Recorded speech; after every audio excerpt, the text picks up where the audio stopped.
keynote speaker today is Dr. Daren Martin. He's a best-selling author, several books that you were given in your registration packet today.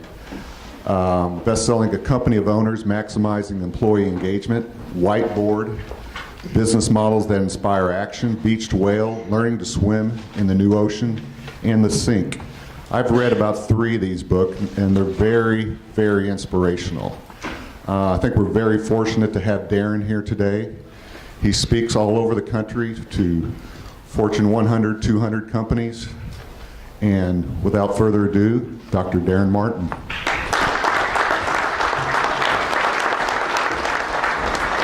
Let's hear for Jeff Martin, my brother from another mother. So, good morning, by the way. You guys having a good time? Yeah. So there's a construction site, and it's a new site, and there's a bunch of construction workers sitting out there at lunch. They're having lunch, and one guy reaches into his bag and pulls out a sandwich. He's just like, oh, peanut butter and jelly. He's just so frustrated. So the next day, same routine. They're sitting out there. They're having lunch. He reaches in, pulls out a sandwich. Peanut butter and jelly again. He's just so upset about this. By the third day, he reaches in his bag. He pulls out this sandwich. He's like, peanut butter and jelly. Ah. Guy sitting next to him says, listen, dude, I don't know about the rest of everybody, but I'm sick of hearing this. Why don't you tell whoever is making your sandwich at home to make you something other than peanut butter and jelly? He says, what are you talking about? I live by myself. I make my own lunch. Come on, that's funny. Okay. So here's what I want to talk to you about today. Here's what I want to accomplish today. I want to give you some ideas that, if implemented, will make 2018 the best year you've ever had. Who's committed to making 2018 the best year that you've ever had? Okay, awesome. I love it. Now you say, in what regard? I mean, every regard. We're going to talk about some ideas today that you can put into place that, if you will do these things, will be absolute deal changers in the way you view your life and the way you interact with people and the way you deal with situations, and it's just going to be a deal changer. Now, that sounds like a pretty tall promise, and I feel pretty confident I can deliver. So when you think about that story, it's just kind of a funny little story. I heard it last year. I've been telling it ever since. But if you think about it, we keep creating the same situation over and over again, and then a lot of us sit back and just complain about the peanut butter and jelly sandwich.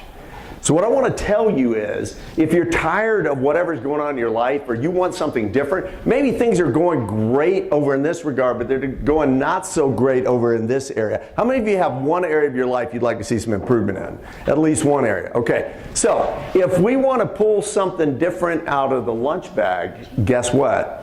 It requires different ingredients, different processes. And you know the definition of insanity: doing the same thing over and over again, expecting to get different results. How many of you have been a creature of that? Right, doing the same thing over and over again.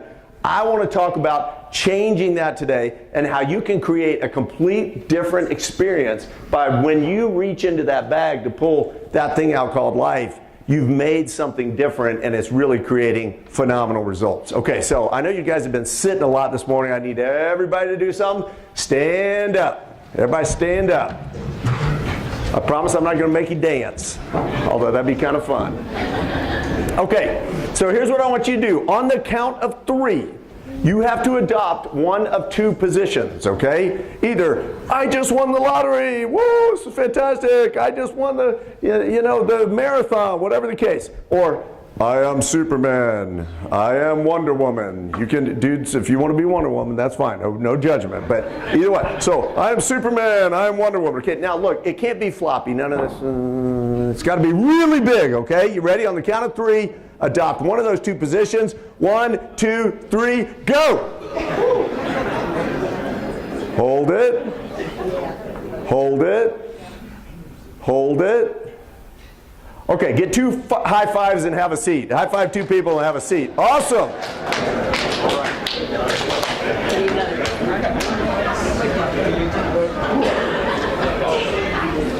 So I'll just let you know that has absolutely nothing to do with anything. I just want to see if I can get y'all to do it. It's just such a great photo op. No, it actually has something to do with everything. There was a study done a while back by Amy Cuddy out of Harvard University. So you know it's got to be the real deal, right? But this is actually up on it's up on a TED Talk, and she talks about her research, and what they discovered was something that other people have known for a long time, but they actually put the science behind it. When you adopt an open position, okay, one of those, for just 2 minutes, some crazy cool stuff goes on with your body chemistry. So there's a couple of stimulants that kind of are working at us in any given moment. There's probably more than that, but two big ones. The first one is testosterone. Testosterone is the confidence drug. I got it. I'm on it. How many of you have ever had a situation you were going into, you were so confident about it, it was just like, ah! You ever had that situation? Absolutely. Where you just like, I'm on it. I'm on my game. Nobody can beat me. I just can't lose in this situation. So when you adopt an open position, testosterone goes up. Cortisol is also a stimulant. Now this is the, I say bad one, it's the not so good one, okay? This is the one that is that, I can't do it, there's no way it's ever gonna work out. It's just that anxiety producing drug. Raise your hand if you have ever woken up at 2 o'clock in the morning, couldn't go back for 2 hours because you're fretting about something. We've all had that experience. That is cortisol. Cortisol is not your friend. So, open position, testosterone goes up, cortisol goes down. Conversely, when you adopt a closed position, you're getting ready to go into that important meeting, you're hunkered down, you're on your phone, you're going in for an interview, you're getting ready to close a big deal, and you're all uptight, or you're standing over there like this, and you're just sort of bouncing like this. The exact opposite happens. Cortisol goes up, all that anxiety drug, that's all you're producing, and testosterone goes down. So phenomenal that in only 2 minutes we can impact the chemistry in our body that gives us a confidence boost. So they actually did this. They had people adopt one of those two positions for 2 minutes, go into a room. They did a mock interview where somebody, just kind of interviewed them on camera for about 5 minutes. Then they showed those interviews to some other random people, had no idea what the study was about, and said, hey, out of these 10 people or however many there were, who would you hire? And consistently they said they would hire the people that, unbeknownst to them, had adopted the open position. Why? Because they showed up differently. They showed up confident. They showed up ready to play ball, ready to go. So I actually have my daughter, I taught her this little thing. When she took the SAT, I called her up and I said, sweetie, after the test, did you do it? She's like, yes, Dad, I was in the other room doing this. Okay. Full ride to University of Texas later. I mean, come on. You can't beat that in the business honors program, right? So this stuff works. But I want you thinking about the way that you show up. How do you show up to work? How do you show up to the calls you make? How do you show up to relationships? And in my experience, people are showing up in one of two ways. They're either showing up as Superman or Wonder Woman. I'm here, I got it, I got solutions, ready to rock and roll. Or they show up as Eeyore. Eeyore. What are some characteristics of Eeyore? Scared of everything. Pessimistic. Pessimistic. Oh, just everything's bad, right? Eeyore is just an absolute downer, and we've all experienced our Eeyore. How many of you have an Eeyore in your life? Anybody have an Eeyore in your life? Okay. How many of you are an Eeyore? Okay. Come up afterwards. We'll do a little intervention with you. So here's reality. They did a test a while back, and they took these college kids and they said, hey, we want you to do something. We want you to go out into the world, and for the next 10 days, we want you just to crank it up a little notch in your interactions. So when you go to get your coffee, or you're talking to people, or you're just talking to classmates, we just want you to crank it up a little extra. Just be kind of, a little more friendly, a little more outgoing. Hey, how's it going today? Instead of the normal, whatever. It's so weird, by the way, on a college campus. I got on the elevator with my daughter when she first started UT, and we're sitting in the elevator in the dorm room. Other kids get on, everybody gets on. Everybody's doing this, and I'm like, yeah. She's like, Dad, you don't talk to people on the elevator, okay? You just don't, especially not you. So, but they took these college kids, and they said, when you go out into life, we want you to be just a little extra friendly.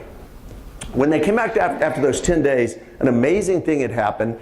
They had pre-tested them. The post-test showed that every part of their life satisfaction, Their grades went up, their relationships improved, their mood was elevated, just from these casual interactions. Now, we're not talking about the people that they were in real relationship with. We're just talking about those hallway encounters or with strangers. Then they gave them the second part of the assignment. They said, okay, here's what we want you to do. We want you for the next 10 days just to be a little more surly than normal, okay? Just kind of snappy, like, where's my coffee? Where's my stuff? Can I get it? You know, and just sort of snappy a little bit with people. Now, don't get killed, don't get arrested, you know, don't get divorced, but just be a little more surly. How many of you would rather do the second part of the experiment than the first part? That would be a lot more enjoyable for you. So they go out and they do that. Guess what? What do you think happened with the results?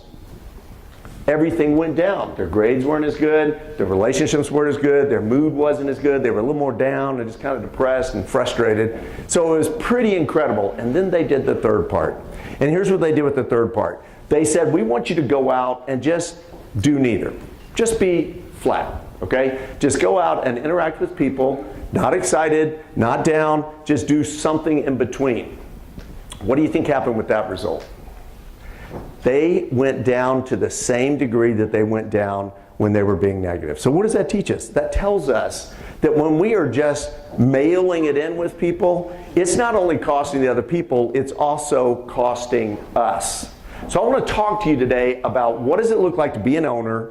Everybody, by the way, thank you so much for y'all providing this. This is fantastic. You guys, as part of the conference, just provided 2 of the books. Let's give a big hand for Team 1 for doing that. All right, so I want you to think about what it means to act like an owner. And I'm just going to give you several characteristics. You write these things down. By the way, did everybody get an owner bracelet? You got one of these? You don't have to wear this, but if you want to wear it now, one of the things I would encourage you to do, I'm gonna psychology you up a little bit. When you hear an idea that you like, if you'll reach down and just sort of pop that band just a little bit, when you look at that band in the future, it'll kind of bring that memory back to, oh yeah, I learned something there I did. Now listen, don't leave a whelp, okay? And don't reach over and pop anybody else's band. If I hear some screaming out there, I'm gonna know what's going on. So we have any Olympic fans? Anybody? Yeah, the Olympics actually start Thursday night, the Winter Olympics. So excited about that. But it's 2008. It's the Summer Olympics in Beijing, China. And you know the big opening, so this Friday will be the big opening for the Winter Olympics. This was the big opening where they're all coming into the stadium and everybody's coming in with their team, and you know, you get the little countries where it's like 2 people, and you get the really big countries where it's just like hundreds, right? So here comes, you can imagine, the Chinese delegation. The host team always comes out last. So it's a huge honor in the Olympics to be able to carry the flag in because you're leading all the other athletes in. You're kind of front and center. I mean, it's just a big accolade to be selected for that. So this year, they're waiting on the Chinese delegation. It's typically kind of a surprise. And here they come. And guess who's leading it? You couldn't miss him. It was Yao Ming. Anybody know Yao Ming? Big 7-foot basketball player, played in the NBA. Just a huge monster of a man. So he's walking, leading the flag, and everybody's like, oh yeah, okay, Yao Ming, that makes sense, that's obvious. And then they looked, and if you made your way down Yao Ming's big old 7-foot arm, he's holding the hand of a little 9-year-old boy. His name is Lin Hao. Now you can imagine this kid's trying to keep up with Yao Ming, right? He's almost having to run just to keep up with the pace of those big old 7-foot legs. And everybody, particularly in the West, watching on TV, are like, what the heck? Who is this 9-year-old boy?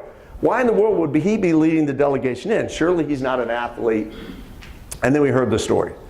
And the story was this. 2008, a few months earlier in the Sichuan province, there was one of the worst earthquakes in history.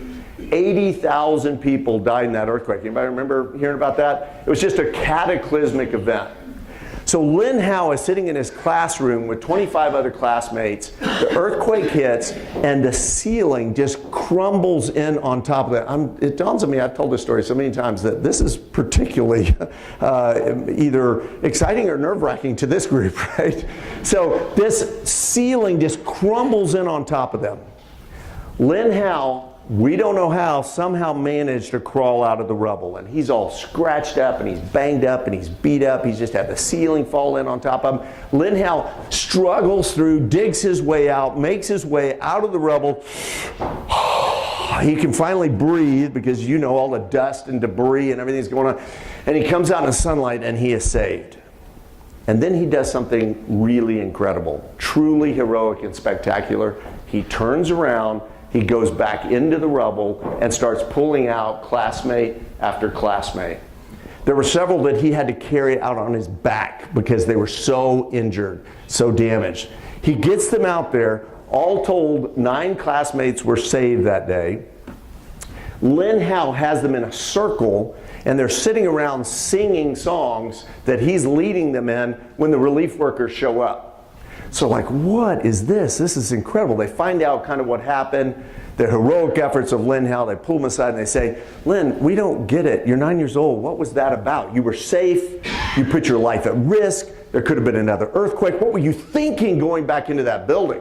And Lin Hao just bowed up and looked at them with, just this look of like disgust. He says, I had to. It's my job. I'm a hall monitor. It's my job to take care of the other kids. Okay.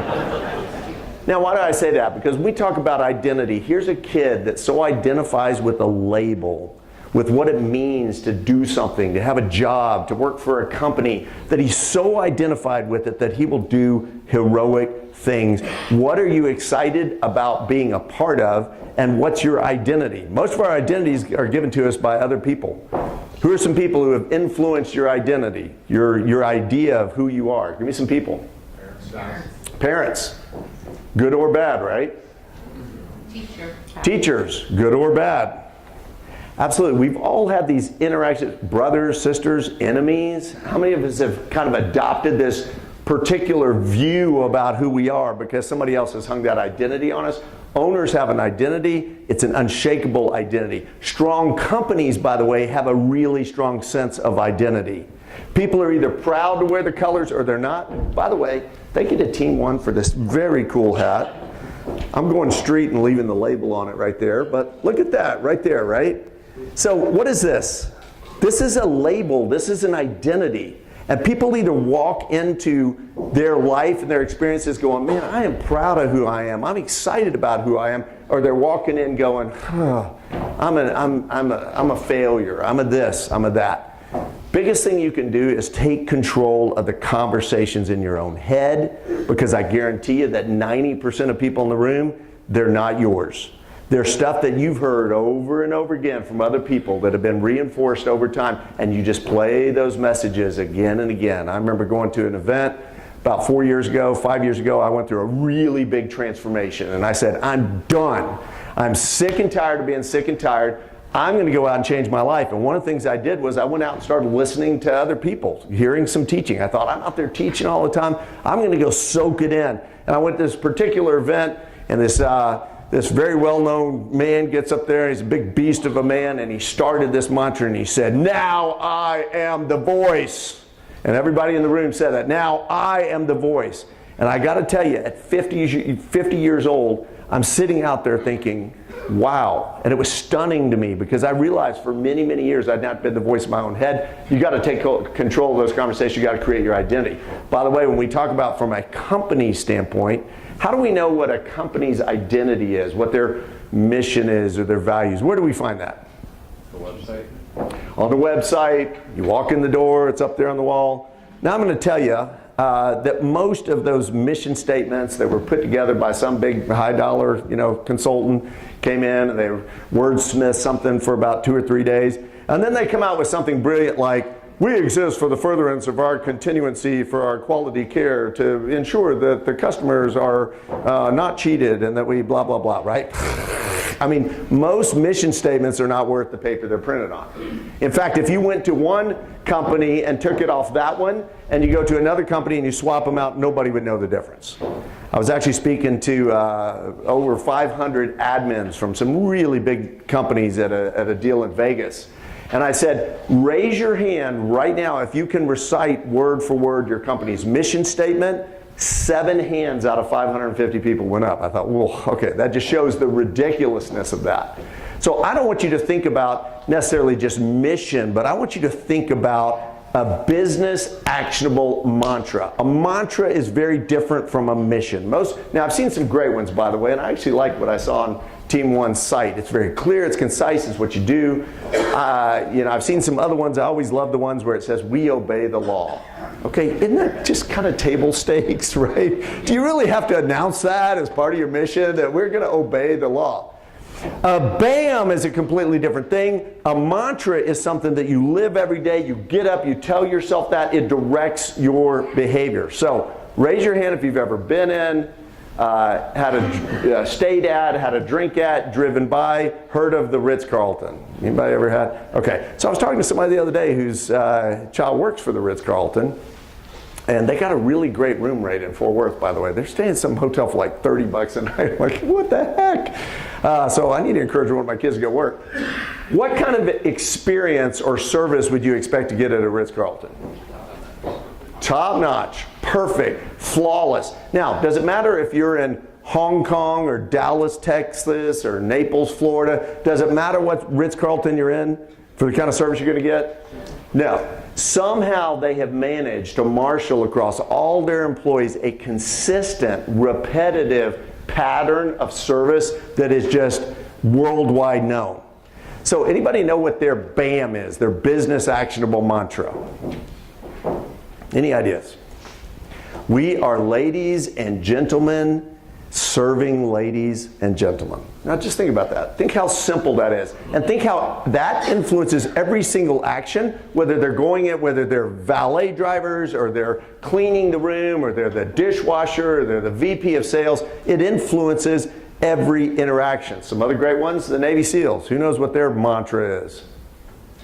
We have any Navy SEAls in the room? Okay. Embrace the suck. Okay, now as a Navy SEAL, how strong is that, right? Somebody starts griping or complaining, hey dude, embrace the suck. It's like, okay, yeah, that's right. We just got to go with this.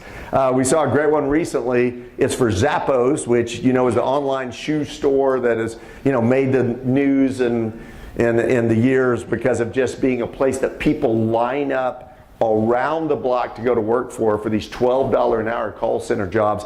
They actually used to have, I'm not sure if they have this anymore, but you would go through their training. They would put you through this extensive training. You got to the end of training and they would offer you cash to not take the job. Hey, if you want to quit, you're through the training, we're ready to hire you, but we're going to give you $2,000 because we want to make sure that only the people who really, really want to work here are working here. People go, no, I want to work for this company, by golly. Theirs is decide and act. Think how simple that is. So I want you to think about if you had a personal mantra about your business, about your life, what would it be? I came up with a couple of my own when I was first exposed to this idea.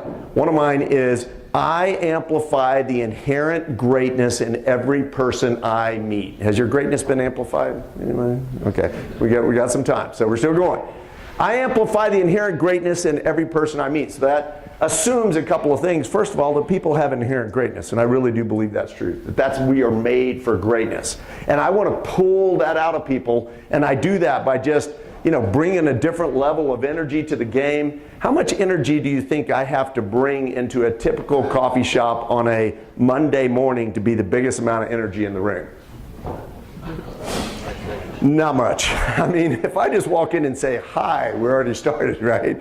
But I walk in and they say, hey, how are you doing today? I'm outstanding, how are you? And all of a sudden people start looking around going, what is going on, what's happening? The level of engagement that we expect from people and that we receive on a daily basis, it doesn't take much for you to bring something else into somebody else's world. So when we were actually looking at UT and getting ready for Callahan to go there, she's my baby, by the way, she called me the other day, and it was one of those calls that I get on a really regular basis from her. And I have to say that it warmed my heart as a dad, because I realized that she's halfway through her junior year, and there's only a year and a half left of the, Dad, I need some money. Okay, everybody? Any college kids, right? So I'm in Austin. Callahan and I go to this restaurant. We walk up to the hostess, and she goes, good afternoon, how y'all doing today? And I said, we're doing outstanding. How are y'all? How are you? And she goes, I'm great. Thank you for asking. How many of you have ever had somebody say that to you before? Thank you for asking. I've heard that hundreds of times. It's never dawned on me that it seemed weird, but in that moment it seemed weird. So I said to her, hey, I'm sorry, I hear that all the time. I'm just curious. Why in the world would you say that? Thank you for asking. She goes, oh, dude, you have no idea. She said the other day a guy walked in and I did what I just did. I said, hi, how are you today? And he did this, 5. Okay? I thought, wow, what a colossal jerk, right? That's his.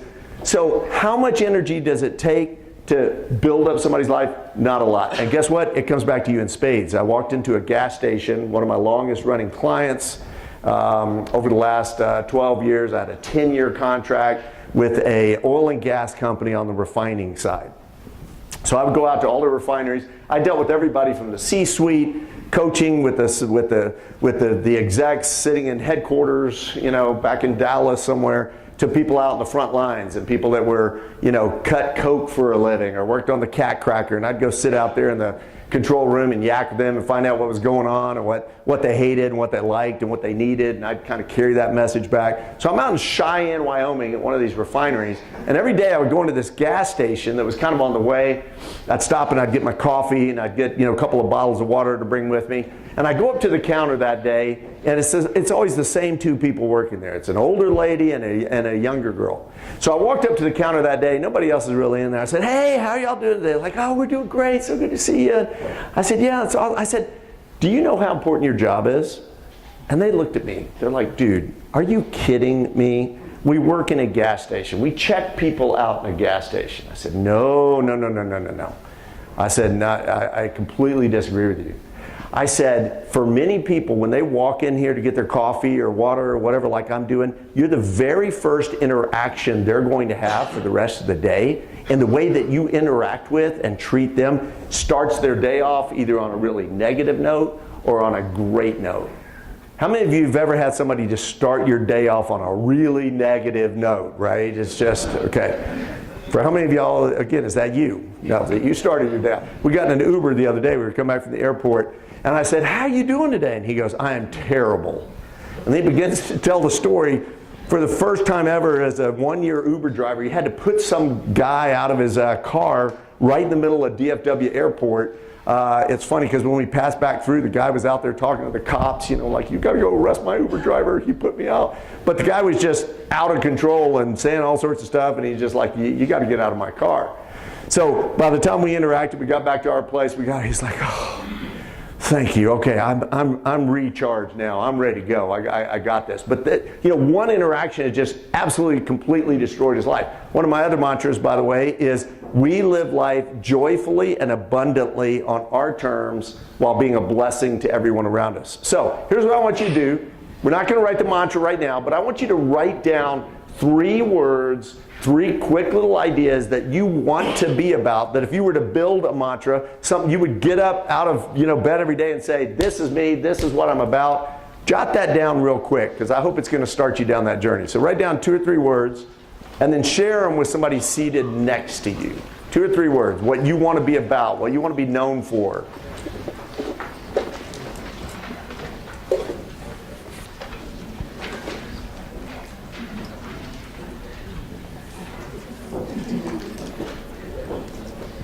Just real quick, whatever comes to mind, and then just turn and tell somebody them real quick. You don't have to explain them, just say, hey, here's what I wrote down. Go.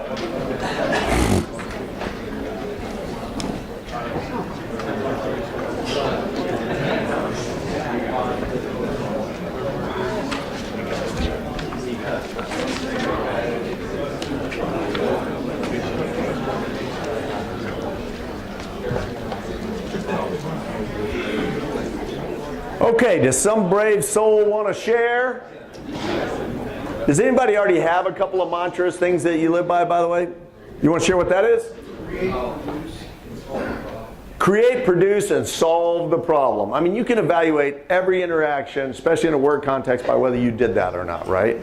And it also gets you back on track when you're kind of slipping off track somewhere. I love it. Anybody else want to share? Got one for you. Yeah. Prosperity, joy, happiness.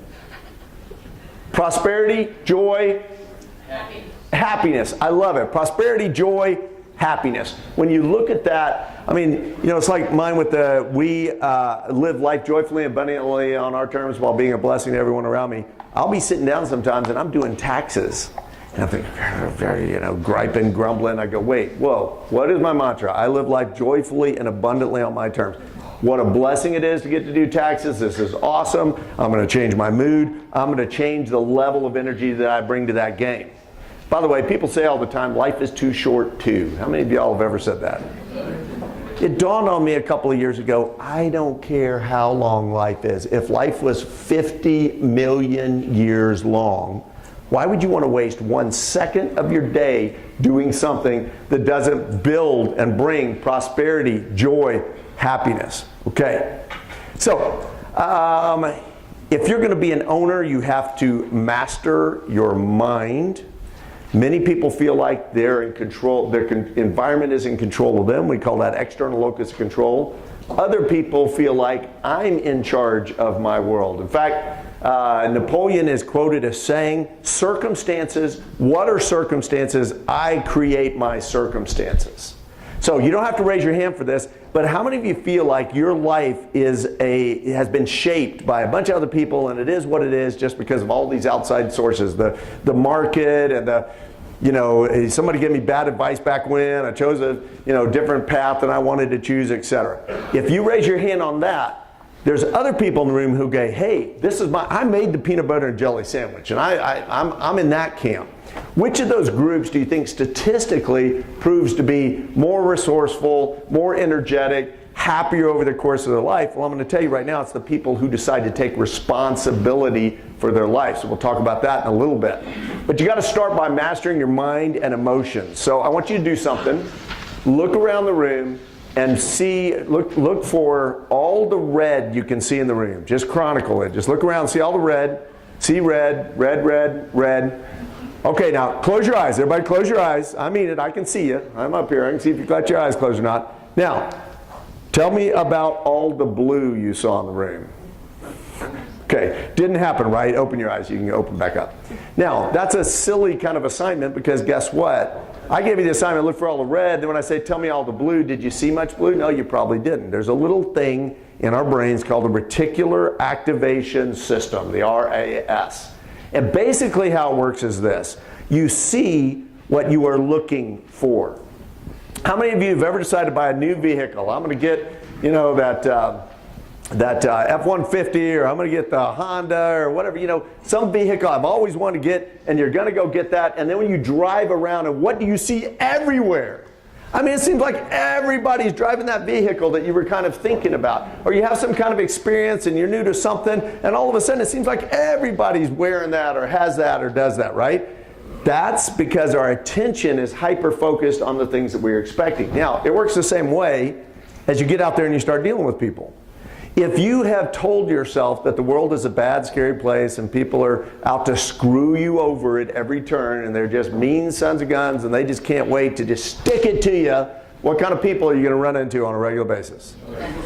People who seem like they're out to just stick it to you, right? If you decide, hey, this is a beautiful world we live in, all sorts of resources, man, everybody will be helpful to you. All you got to do is ask.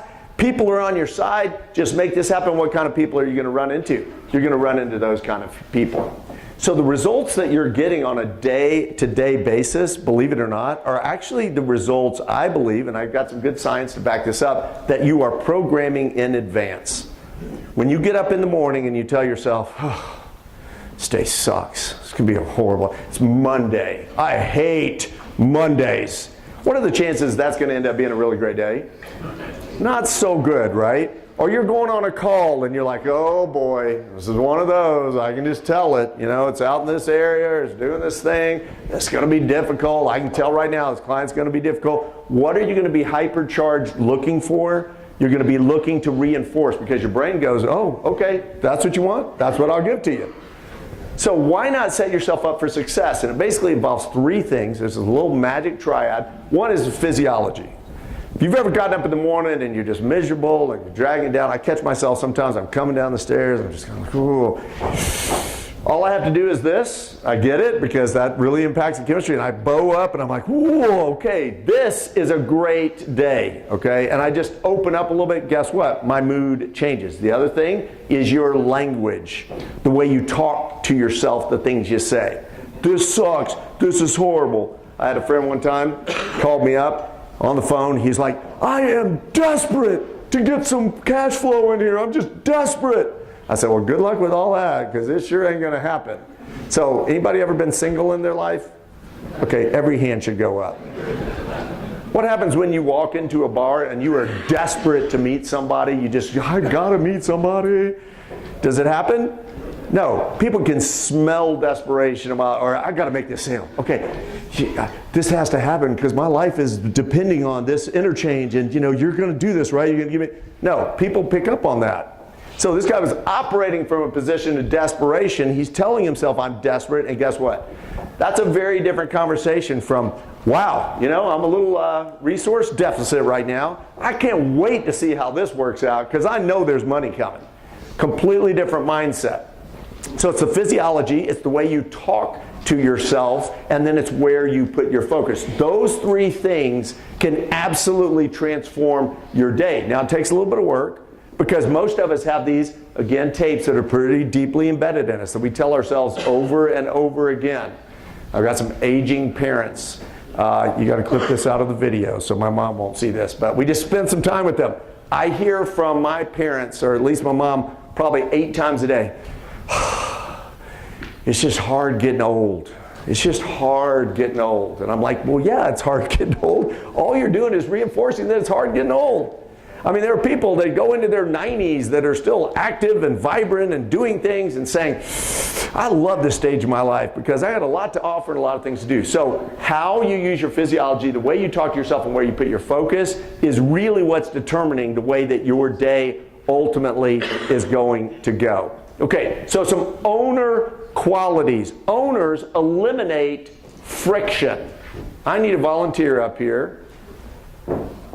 Mr. Dean. You're right there front and center. Do you mind being voluntold? Absolutely.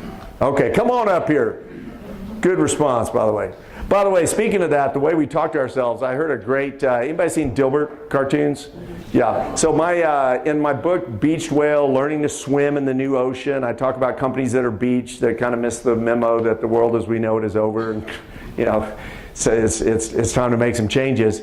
The first indicator you're a beached whale company is when you walk around and there's a Dilbert cartoon on every cubicle, okay? They're trying to tell you something. Anyway, sorry I got you up here and I'm still just ranting. But so I'm listed, are you? Okay. I love your attitude, dude. See? So Scott Adams was talking about being given a diagnosis. I love it. I love you were doing that back there earlier. So Scott was just given a diagnosis, and this was the diagnosis, a career-ending potentially diagnosis. And here's what the doctor said. He said, so what's the cure for it? And he said, oh no, Mr. Adams, you don't understand. There is no cure. Do you know what went through his brain? Awesome, I'm going to be the first person ever to beat this, and then I'm going to show everybody else the way to beat it. Guess what he did? He beat that particular disease. Told her it couldn't be done. Instead of going, oh, there's no cure, I guess I might as well just go home and shrivel up in a corner and die. Completely different mindset. Okay, so Dean, back to you. Let's hear for Dean. Okay, so Dean, what do you do? Nothing? Okay, Dean does nothing. You got that right. You got testimonials coming from the back of the room out here. Thanks, John. Yeah, he's like, and I'm good at it. That's good. If you're going to do nothing, you better be good at it. I love that. Okay, so whatever Dean does, Dean wins the lottery. He comes into some money, and he decides to go out and start a business that he's always wanted to start. He's had this vision in his mind for a long time. Now he's got the resources. He's like, I'm finally going to do it. So he goes out to start this new business, and this is what his business is called and actually consists of. I trade $1 bills for $5 bills. I trade $1 bills for $5 bills. You bring me a $5 bill, I'm going to change it with a $1 bill. Now, how many of y'all think that sounds like a good business model? few awkward, like, kind of. Okay, what if I told you people were lined up around the block to make this transaction day one? He puts his sign up, everybody's like, whoa, I can't wait. People are standing there, they got the big stack of fives, they're ready to rock and roll and do this. Now, does this sound like a good business deal? Yeah, so we'll demonstrate. So here's Dean, he opens day one, he's got his big stack of ones. First customer comes in, thank you so much, I'm glad you finally opened. Okay, awesome. Next customer, hey, Dean, I just love that you're open. You gotta watch this guy, right? Awesome, thank you, thank you. Next customer, I mean, people are just coming through the line, they're exuberant, they're so grateful for this interchange, okay?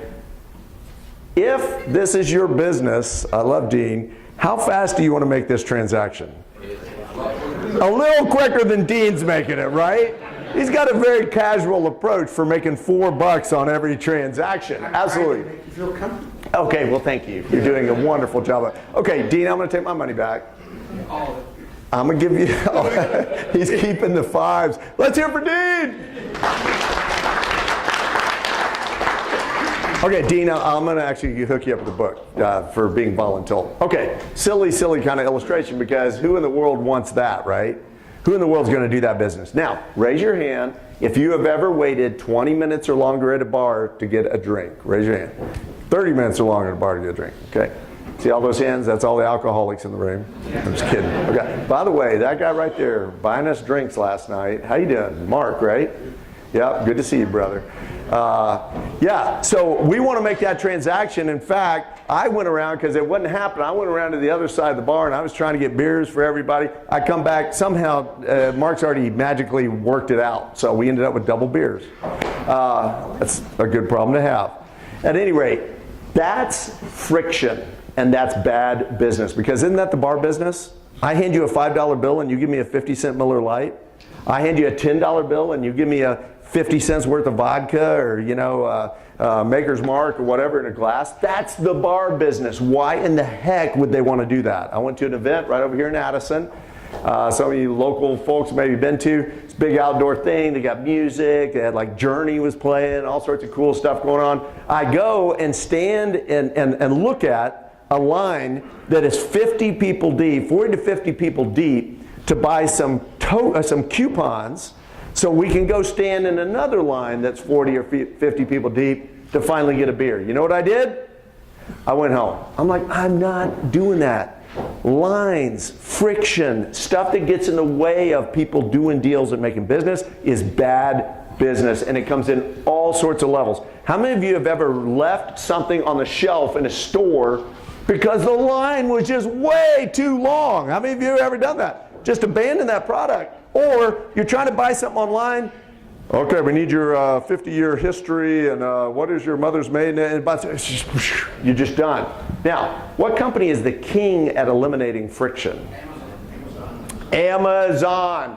Absolute king at eliminating friction. They make it so easy to spend money with them. They're just like, come on, give us your money. We're ready to rock and roll. We'll buy now with one click. Hey, you want it? We'll deliver it to your door. They've actually got I think it's an Audi over in Europe, that you can give them some sort of key access. They will deliver to the trunk of your car. Okay, if you're out at a restaurant, you just got to have it right now.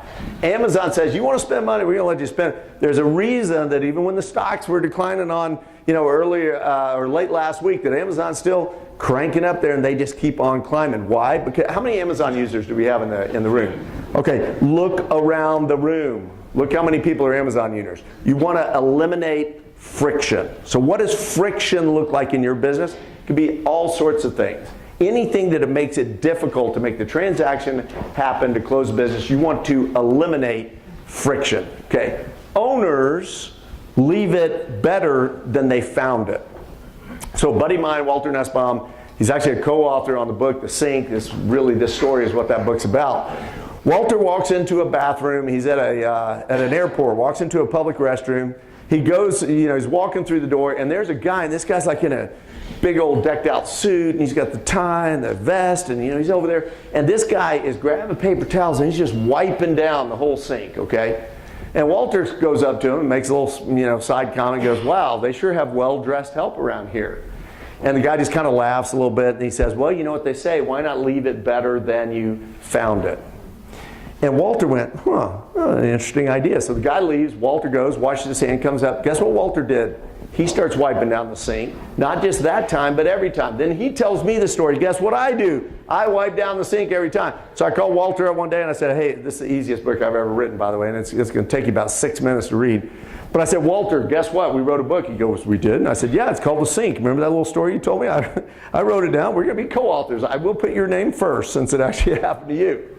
Leaving the world better than you found it. They did an experiment in a company where they took a wad of paper, they threw it in the middle of a well-traveled hallway, and then they just watched. People just, everybody strolling by, right? Finally, somebody would come along, they would bend over, they'd pick it up, they'd go and throw it in the trash can, then they'd go interview that person. They'd say, wait, why'd you do that? Everybody else walked by. Why? And invariably they said something like this is my house, this is my place, this is where I work.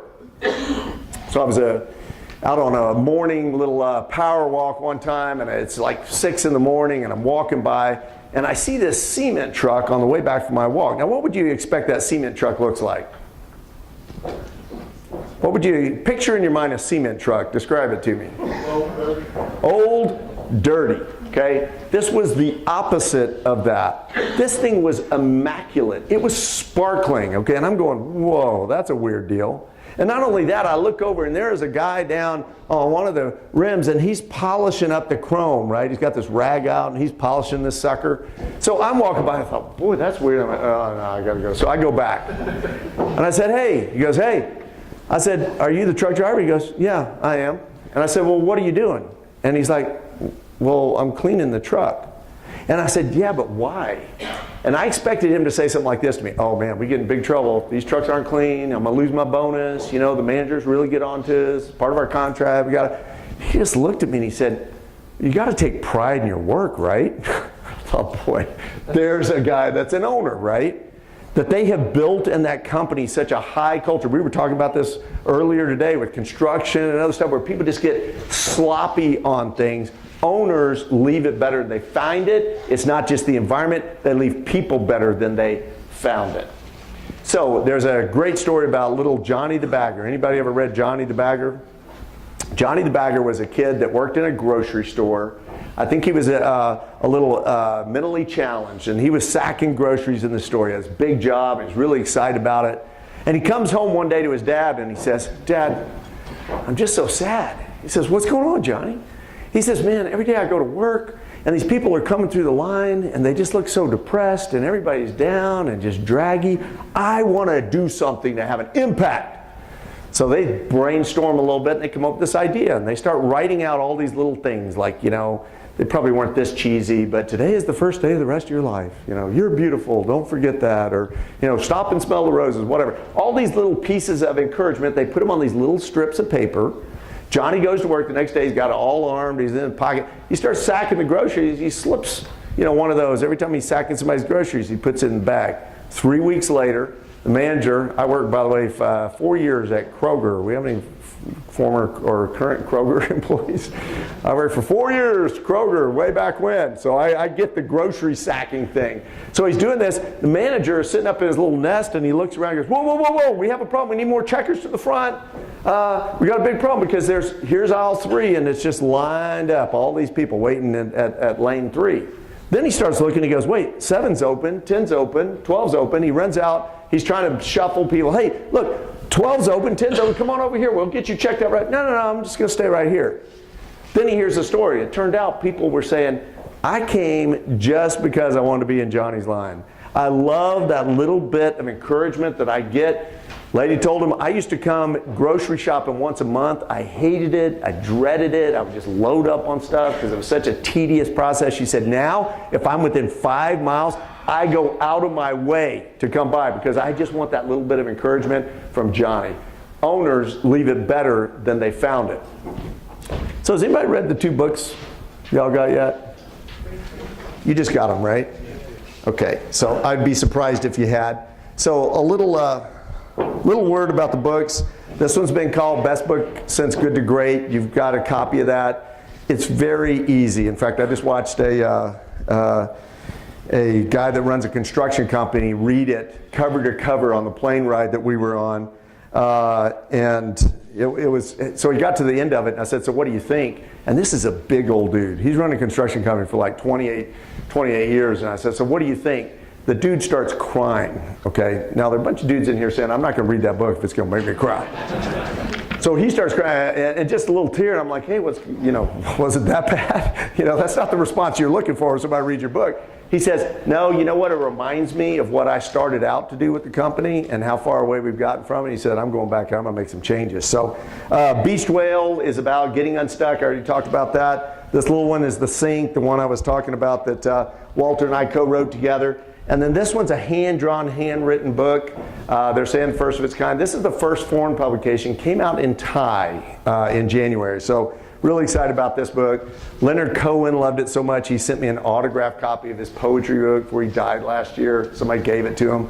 So anyway, you've got the two books. We've got not many of them, but we got a few. We've got a really great deal. If you want to finish out your Daren Martin library, we'll be in the back and yakking and signing whatever you want to do. But I've got an even better deal for you. Who would like a free copy of one of the books you don't have? Who wants a free copy? Who wants a free copy of one of the books you don't have? Who? Really? Really? Really? Okay, awesome. Dean and, what's your name, good sir? Mike. What did Dean and Mike do that nobody else in the room did? Owners go to the ball. They don't wait for the ball to come to them. Some of the biggest mistakes that I've ever had in my life is me sitting around going, well, maybe someday it's going to kind of whatever. You can't operate that way. You got to go to the ball. Does anybody know the name Larry Bird? Bunch of it. Boston Celtics, right? We got some people from that part of the country. Larry Bird was just a beast on the court. I think he won 3 championships, 2 MVPs. He was just phenomenal. And from what I understand about Bird, he wasn't that great, just a natural player. He was just a guy that grinded it out more than anybody else. So if shooting practice started at 10 o'clock, he'd show up at 8, and he'd be out there. There's a reason that he won the 3-point contest when they started that at the NBA All-Star game. He won that year after year because he just had more reps than anybody else. So great story told when Larry Bird was retiring. A guy comes to him, and it was actually Xavier McDaniel. He's being covered by Xavier McDaniel for the Seattle Supersonics. The Celtics are down by 1. They have the ball. There's 11 seconds left on the clock. So Celtics are over there on the sideline. They come back in. A little bit of argument going over there. Larry Bird comes in. He walks over to Xavier McDaniel and says, you know I'm going to take the last shot, right? Xavier McDaniel goes, yeah, I figure you probably will. Larry Bird walks over to a point on the court, and he says, I'm going to shoot it from right here.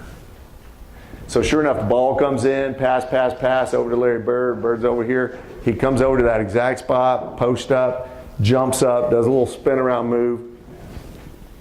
Whoosh. Nothing but net. He comes down, and he's so frustrated, he just shakes his head at Xavier McDaniel and says, I didn't mean to leave 2 seconds on the clock. Okay, now that's bravado, right? Is that cocky or is that confidence? By the way, Xavier McDaniel said, all I could do was walk off the court and just say, damn. Okay, how do you do that? Guy comes in, he tells you exactly where he's going to shoot, and he just shoots it right over your head. Now he's frustrated because he left 2 seconds on the clock. Is that confidence or is that cockiness? Probably a little bit of both, but it's really confidence because Larry Bird knew what he was capable of. When Larry Bird said, I'm going to shoot it from right here, was it about the spot on the court? Was there something magical about that place? He may know that that's a good place he can shoot from. No, what he was really saying was, I'm going to shoot it from right here. I've got the mental game. I can say that and back that up because I know I'm good for it and I know what I'm capable of. I'm going to shoot it from right here. When the action is on and we're down, I want the ball because I want the ball in my hands. Now, how many of you want and go to the ball versus waiting for the ball to come to you?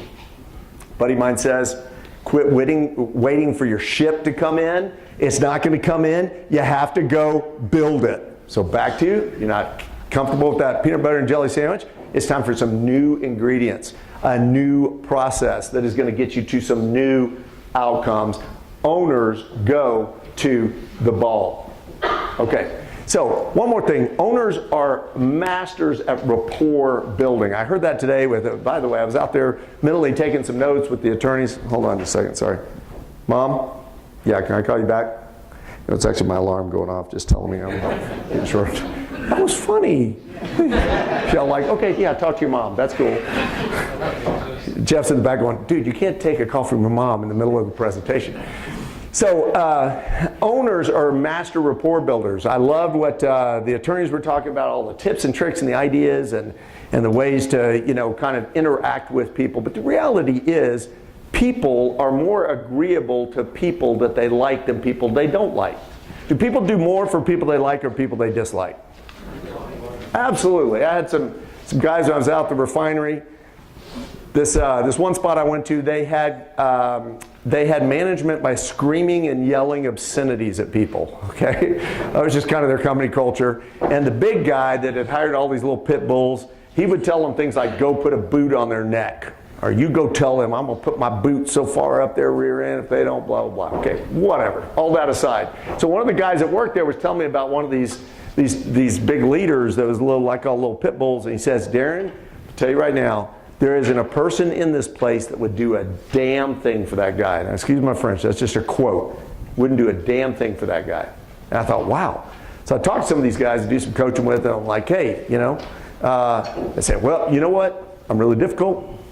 People don't like me, but if they'll work with me for about 10, 15 years, they grow to respect me. And then I'm like, why in the world do you want to build a 10-week window or 10-year window on people actually wanting to work with you? People work better and do more for and connect better with people they have good rapport with. Now I got a whole thing on how to gain instant rapport with anybody, anywhere. Actually, I'll send you a link. I've got a whole hour of that if you'd be interested. By the way, if you'll text the word owner, O-W-N-E-R, to 38470, just text to the number 38470, text the word owner. We promise not to hound you, but we're going to do a little drawing and give away 4 books, give away a few sets as well. So just enter to win, and then we'll also send you a link to that, how to gain instant rapport with anybody, anywhere. So we won't take time to cover that, but I want you to check that out. So a couple more stories, and I want to leave a little time for Q&A. So there was a guy that grew up in Mexico, and in fact, or was born in Mexico, born very poor. His family comes to California. They find their way to Southern California. They would sit at dinner with 6 other families. It was just big free-for-all. And he said that he did not know, his name was, by the way, was Richard Montenegro. He said he didn't know that they were poor because he'd never even seen the other side of the tracks, right? So finally, he starts growing up and he gets a job, like a great job at a Frito-Lay plant. Great benefits, the whole thing. And he goes to work as a janitor. And he says, listen, no offense to anybody, but my dream at that point was if I could elevate to drive the garbage truck. I thought that would be everything I could ever need, right? So he's working at a janitor's little place, and he gets, and this just warms my heart because I wrote a whole book about it, they get a video, one of those little videos that comes down from corporate, and this is from the president, and he says, hey, I want you to act like an owner. So Richard sees this video, and he's like, wow, yeah. And he looks around, and everybody's like, whatever, dude, really? We're janitors, we do this thing, we do that stuff. But for some reason, he takes it to heart. So he's out there one day, and they're making my favorite chip of all time, Cheetos, okay? But Cheetos ain't nothing without the orange powder on them. Well, this time they come through the machine, there's no orange powder, so now you just got crunchy sort of corn thing without all the flavor, right? So he sees that, and bing, he has this idea. He thinks, this is really cool. So he was inspired by a little Mexican dish called elote. Raise your hand if you've ever had elote. It's corn and cream and butter and hot sauce. First time I had it, I thought it was like crack cocaine. I'm just like, can't get enough. So Richard goes home, he takes those chips that don't have the powder on them now, and he puts chili powder on them. He tries them, hey, these taste pretty good. He takes them to some of his friends, and he goes, wow, these do taste pretty good. So he goes back to work and he says, hey, I've got a product idea, and I think this thing's a winner. I want to talk to the president. They're like, dude, really? Janitor, you want to talk to the president? You can't. But finally they set up a phone call, and he said, and they established a time for him to come in and meet with this whole committee, okay? So he doesn't know how to do a business plan. He talks to somebody, they help him put together this little 4-page deal. He goes out and buys a $3 tie, his first tie that he's ever worn. In fact, his neighbor had to tie it for him and show him how to put it on. He goes into this meeting, he's got his little package of these things, and walks in, and they loved them. In fact, it started the whole flaming hot, have you ever had flaming hot Cheetos? Those little puppies are actually pretty hot. Started that whole thing. Guess what he does now? He doesn't drive the garbage truck. He's the executive vice president with Pepsi Cola. Why? Because somebody told him to act like an owner, and he took it to heart, and he took control of his life, and he actually went out and did something about it. You've got an opportunity. You've got an opportunity right now today to take control of your life in a way that you've never done it before. No more excuses. No more fussing about a peanut butter and jelly sandwich, okay? Hey, whatever life gives me and whatever, it's up to me to do something with it. So raise your hand if you've ever done something that you regretted. Anybody? Okay. All right. Tell us what it is. No, I'm just kidding. I'm not going to do that to you. Okay. Now raise your hand if you've ever not done something and you regretted it. Okay. A lot of people in the ring. I'm convinced that it's the things we don't do that we end up regretting even more than the things that we do. Because the things you can do, you can make a change, you can do some stuff, but when you don't do something and you know it was a thing to do and you didn't do it and you miss that opportunity, that sticks with you for the rest of your life. So Mario Andretti said, if life doesn't seem a little out of control, you're just not going fast enough. So I want everybody to do something right now. I want you to take your left foot, push it really hard against the floor, okay? Now, I want you to get a mental picture. That's your brake, okay? What are the things that you're braking on in your life that you need to ease up on the brake on? What are some things that you've been hesitant about that you're not doing? Some relationships you haven't built, some business, some things you wanted to start that you haven't done, some hobbies you want to take up. What are those things? Now, I want you to take your foot and ease up on that, and I want you to push that right foot as hard as you can onto the ground.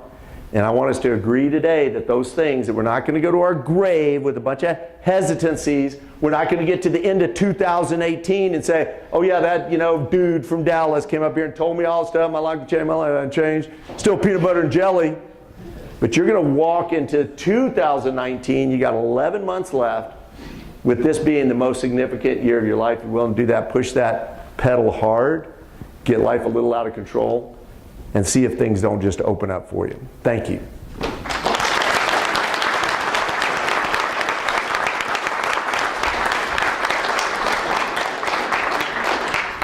I got 5 minutes. Y'all want to ask a question, or we can just go to lunch. Anybody have a question? Comment? Katrina, you got a question? Is Katrina your plant? Let's hear it for Katrina, by the way.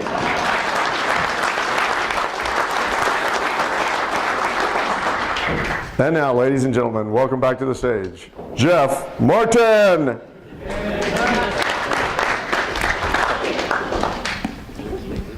Katrina and I had the opportunity about 2 months ago when we were discussing what do we want for a keynote speaker.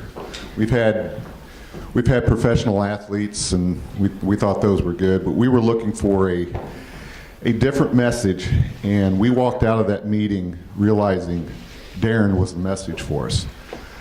We talked about a lot of different philosophies throughout our hour-and-a-half conversation at St. Anne's in Dallas.